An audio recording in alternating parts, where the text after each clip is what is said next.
Hey, what's good, fam? It's Dr. Tad in the building with Tuesdays with Tawana. What is good on today? It is Tuesday, a very busy day. Grateful to be here, grateful to be in community with you, grateful to take this time out of my busy schedule to learn to laugh, to love, to just be in community with you. Hey, Pammy, good to see you. Always a pleasure to see you. I am so sorry. I've been missing you. You've been speaking and doing some things, and I'm so grateful for your voice and grateful you are making things happen. So grateful. My apologies for being a little late. I got a busy day today, so had to etch out some time to be in community. What's up, little sister? Tony, always a pleasure to see you. Always a pleasure. I love you so much. So I'm working from two screens and I keep losing my mouse. It happens. It happens. Hey, brother. Oh, how are you feeling? I am glad you are here in the place. I will call you after my busy day on today. Yes. Hey, the Reverend Marcia Williams. Yes. Oh, got you on the speaker right along, leaving the beauty supply store. Glory. Yes. We listen by any means necessary. You could do it in the car, do it on your phone, while you're cleaning, while you're studying, while you're working, whatever that may be. The Dr. Dorsey is in the building today. Mother Carolyn is here. Y'all just send some hearts to Mother Carolyn. Just send some love. You know, I see some posts like, just pray for me. Y'all don't need to know why. This is one of those. Show some love to Mother Carolyn on today. Send some loving energy her way, some healing energy, some beautiful energy her way. Yeah, let's see. Who else? Brother said he's feeling much better. Yeah, Larry was under the weather for a little while. Yeah, y'all throw up some hearts for Mother Carolyn.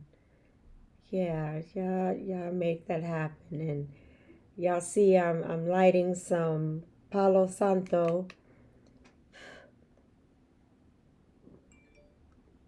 which is good for healing and for communication. We have a lot to talk about today, so I want it to be received and in community and revolutionary and liberating as we womanists do. Thank you for the hearts. I appreciate it. Yeah, so, if you're here for the first time with Tuesdays with Tawana, if you just go into the comments, I will insert your comment into the narrative. My little buttercup Cordio made it today. It's always good to see you. I miss you so much. Oh, Charles Dorsey said, love you, Mama Carolyn. Yes, we love us some Mama Carolyn for sure. Yeah, so if you're here for the first time, just pop whatever in the chat, your comments, questions, thoughts. We are here building community one episode at a time. We share our experiences. We honor our experiences. We share our thoughts. Everyone on this podcast has been more than respectful and I am so grateful. And truth tellers. And truth tellers. There is a way to be a truth teller without um, being without being out of pocket, right? We want people to listen to what we have to say, and we want people to listen deeply, and we want people to listen in a way where they're not thinking about responding, but listening to what you have to say, receiving it, and then having a response. Because if you're thinking about how to respond while the person is talking, then you are not really listening to what they have to say. So, uh, ah, hair on point, all this power on the screen. Man, whew, I love it. Thank you, thank you, thank you. Yes, thank you, thank you. Loctopian beauty. I love it. Y'all keep it coming. Keep it coming.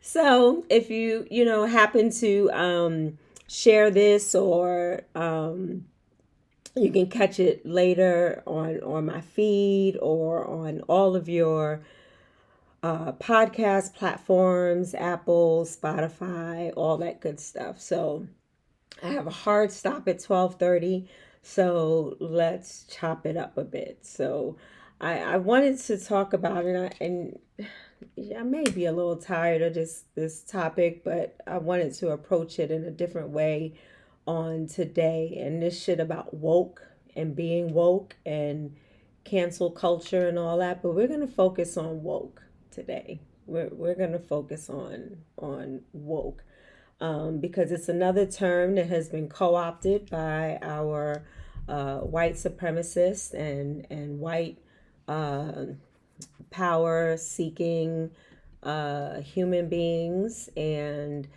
oh, thank you, Tony. She said, "Big sister, your voice is so healing. I love you. Sorry for digressing." No need to be sorry.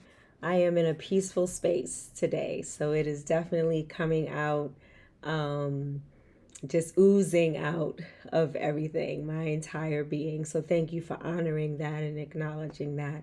Um, so this let me pause for a minute, and it's Tony, you and I are so connected. So this morning in my meditation, um I listened to Deepak Chopra, and I normally listen to Devi Brown through Deepak Chopra. It's just something about hearing from a black beloved leading in a meditation, and she talked about being in the moment. Like oftentimes or sometimes we want to look at the outcomes. We want to look at what is solving for X, what is the answer, what is the full staircase, right? We want to know what that is, and she encouraged us to sit in the moment with, and not disregarding all that's going on in our personal lives, and with our families, with our communities, with this nation and beyond, but to sit in the moment and to let all of that, ruminate, let all of that sit with you, and pay attention to your body. Like, are these visceral responses coming up? Are you tight? Are you, aggravated? Are you building up stress? And she encouraged us to breathe through it in the moment, because sometimes we don't have the answers about what's going to happen or what the outcome is going to be. When I was diagnosed with metastatic breast cancer in November of 2016, I didn't know what was going to happen. You know, and the worst thing anyone can do is go to Dr. Google aimlessly, because they'll have you dying tomorrow, right? Make sure, this is my little PSA, make sure you always go to a .org site, and go to a reputable site, like, if it's the American Cancer Society or any other diagnosis where they have a society with resources or to the government websites, blackdoctor.org, and things like that, where you are more likely to get facts and answers to your questions than somebody just putting information out there and fear mongering, right? Okay, so that was my PSA. Wait, hold on a second. Mother Carolyn said to pray for her roommate. Tanisha says, yeah, sitting in the moment right now. TWT on point per usual. There was something that was drawing me to do this episode today. I wasn't going to do it because I have a very busy day. I have a very busy week this week, and there was just something in me immediately. Like, I wasn't like torn, like, should I do it? And it was like, should I do it? Yes. That was the message for me. So I do pray that it will continue to meet you where you are so that we can journey together. Because what do I say? Healing happens in community. It doesn't happen in isolation. Why does it not happen in isolation? Because there is no opportunity to exchange healing energy. There's no opportunity to tell our stories. Our stories have power. There is no opportunity for us to give and to receive. There is no opportunity for us to journey together. And when I am weak, you are strong. And when you are weak, I am strong. There's no opportunity for this communal reciprocity that's happening for healing to happen. Tony says, hearing you pulled me from a space of, arg. I love you so much. I love you too, sister. I love you too. Pammy said, facts. WebMD will have you planning for your celebration of life. I'm telling, just Dr. Google is good for some things, but when you're talking about a diagnosis, please, just trust me. Trust me. I know. I know these things. These things I do know. So I decided to, let me come on and talk about this, because it's hard for us, and I'm talking about the Black diaspora, Black folk, in particular for me, Black women, but in my communal building and my communal relationships with Black men, this has been the experience as well, where if we don't deal with what is happening right now in the moment, we either remain stuck in the past and there's nothing that we can do about it, or we are so concerned and putting our energy on the unknown that we don't regroup, re-up, replenish what is happening right now, the strength that we need right now, the healing that we need right now, the divine prowess that we need right now, the prayers, the lament, the joy. Sometimes we miss the joy that is happening during these trying times. Joy is not, joy doesn't happen in the absence of challenge, or in the absence of pain, or in the absence of confusion or challenge, whatever, hurt.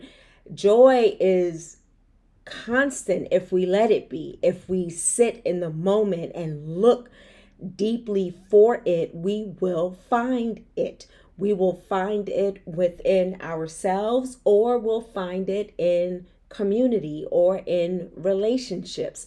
We will find it. Joy is not contingent upon what is happening externally or internally in our world. It is a part of our being, just like we cannot separate our divinity from our humanity. We cannot separate joy from our existence. So being in the moment and opening yourself up to hear, to listen, to feel, to engage, to invoke, to do all the things in the moment about what is happening in your world is so important. And then it'll bring you to the answer, or bring you to the outcome, or bring you to the next step that'll bring you closer to the desired outcome that the universe might have for you, that God may have for you, that the Most High might have for you. It'll bring you a step closer if we listen, if we follow our spirit, but we also stay in the moment so that we can hear clearly. Now, how does this relate to woke? Let me just read. Yes, Mother Carolyn agrees. Healing happens in community. This is why I said show some love and send up some prayers, and speak Mother Carolyn's name, because healing happens in community. Pammy says, amen. Joy should be a constant state of being and not confused with happiness. Happiness is getting a gift and, oh, I'm so happy. Joy is different. Joy is it exists constantly. It's like this streamline of consciousness that is in you, around you, and is a part of who you are, the essence of your being, just like your soul or your womb or your all of that is a part of your essence, including your joy. So how do we connect this to being woke? We know that white supremacists and people of false white power will say that, being woke is racist. It's not necessary. It needs to be canceled. And why is that? Because those people, and let me just note here that white thought and white supremacy and white consciousness and white supremacy culture does not always mean that the person is white.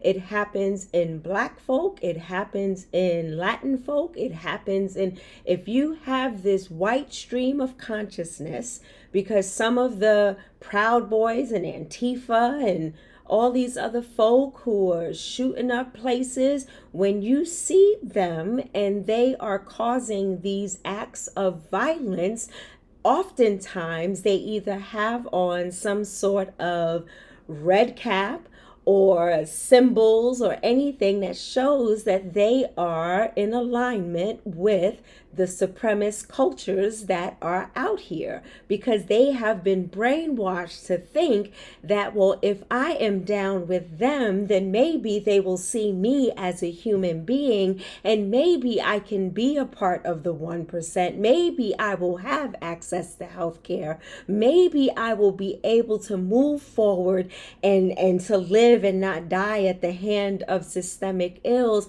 And they have it all wrong. They have it all wrong.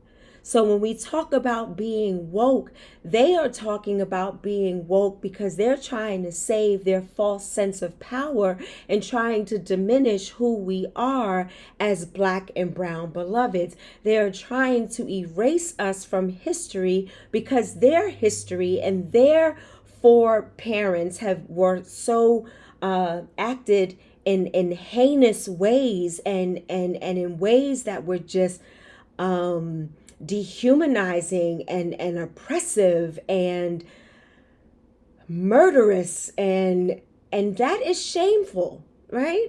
It's shameful. It's not like you stand up and say, yes, my great grandparents owned slaves and killed some and had the woman mammying the white babies, and it's not easy, but that's no excuse to kill me.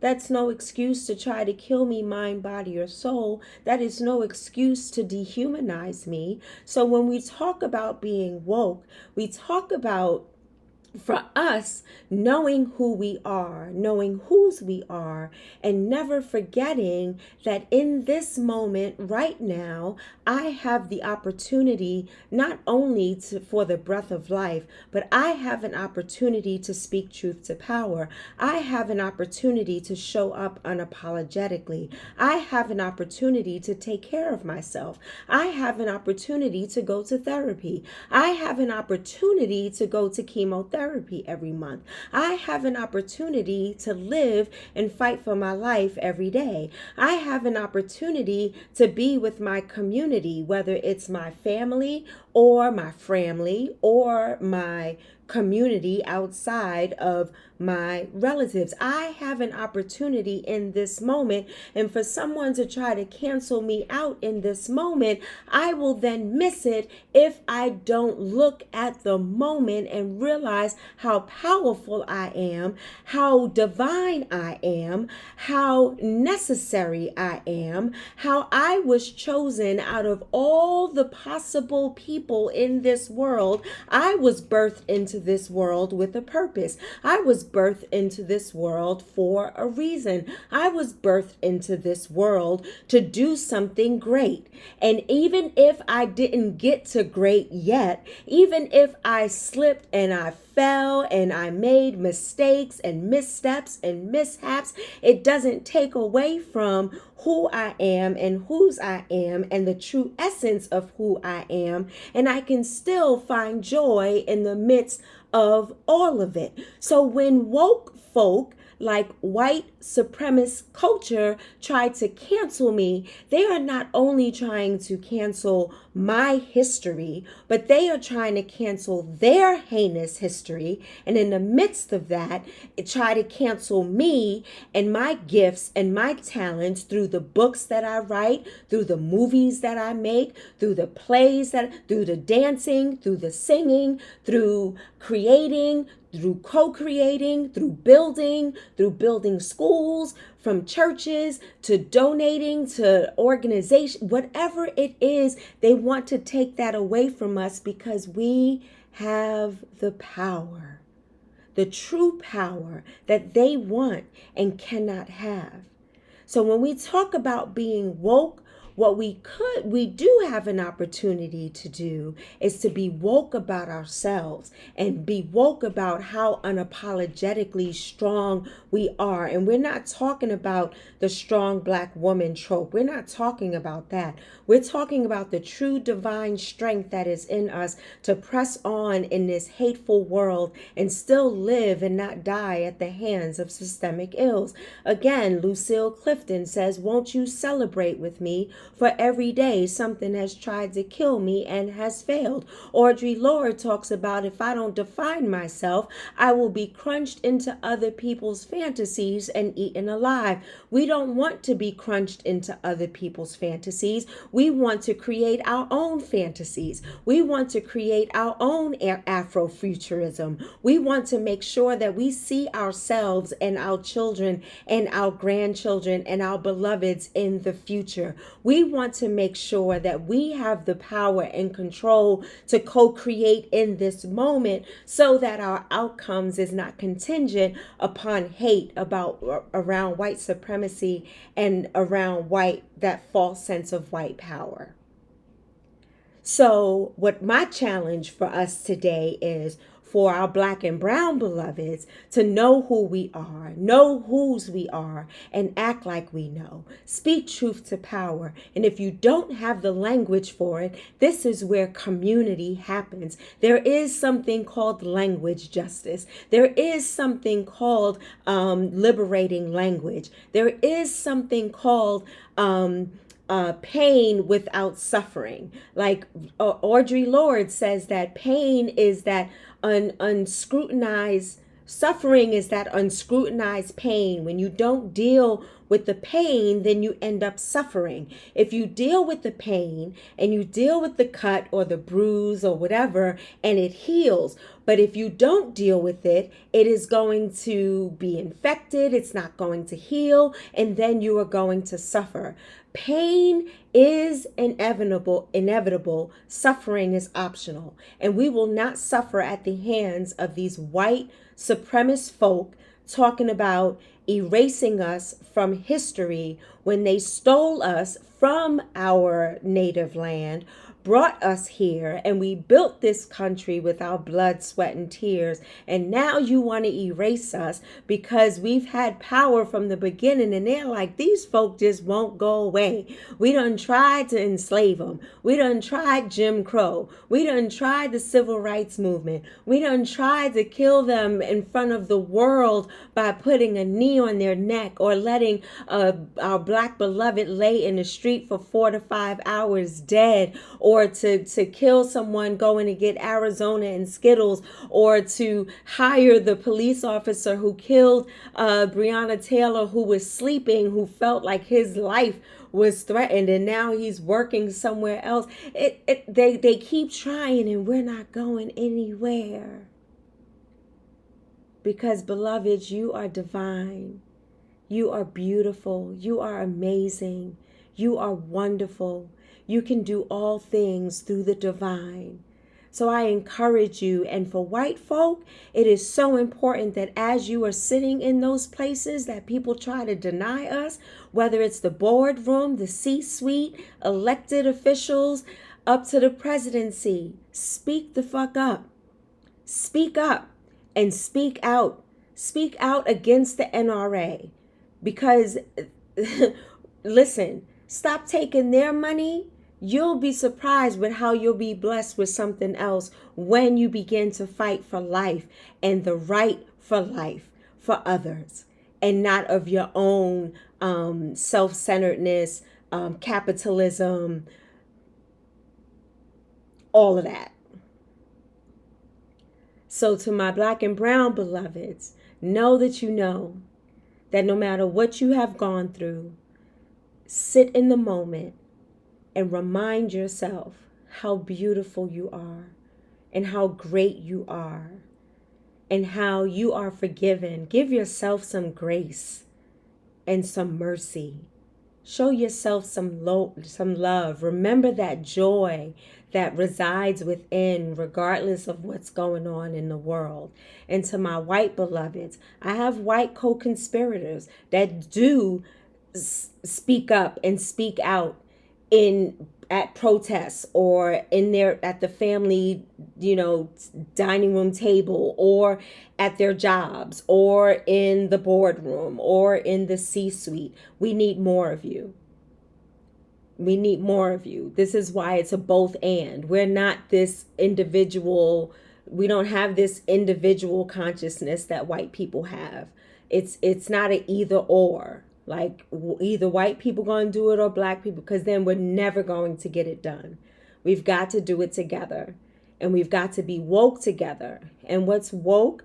Understanding and realizing the humanity of everyone and the right for everyone to be treated with human rights, the right to their body, the right to their freedoms, the right to their liberation, the right to their religious freedoms, the right to exemplify who they are, where they come from, where they are right now, where they are going, to honor one another. Even when you don't understand, have this curiosity about somebody instead of judgment.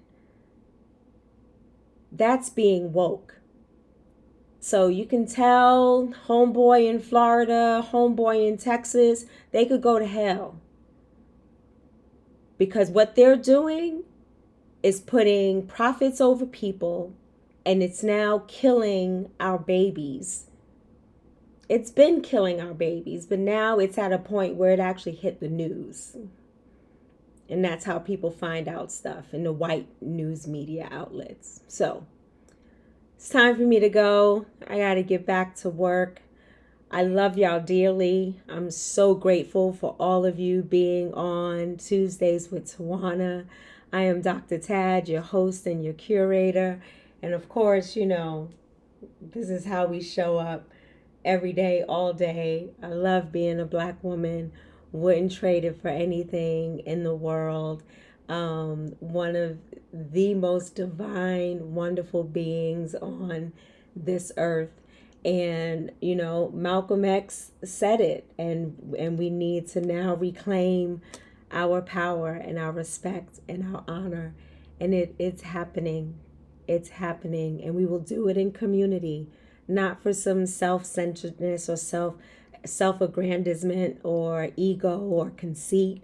We will do it because we are a part of a beautiful, beloved community.